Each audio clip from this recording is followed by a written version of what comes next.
বুঝতে পারছো কেমন কি বিটের কাজ হচ্ছে। আর যারা যারা কাজ করবে সাউন্ড সেন্টার রেকর্ডিংয়ে যোগাযোগ করবে, সমস্ত কাজ করা হয়। ডায়লগ ফাইলগ অল টোটাল গান মিক্সিং আরও যদি প্রয়োজন হয় অবশ্যই যোগাযোগ করবে সাউন্ড সেন্টার রেকর্ডিংয়ে। তো বেসটা কেমন পড়ছে ভালো করে শোনো।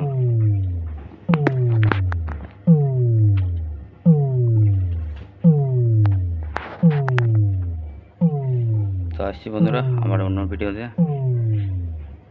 কাজ চলছে অতিরিক্ত। বন্ধুরা দেখতে পাচ্ছ বিশ্বকর্মা পুজোর কাজ চলছে জোরদার। একটা বক্সের বিট হচ্ছে সাউন্ড সেন্টার রেকর্ডিংয়ে,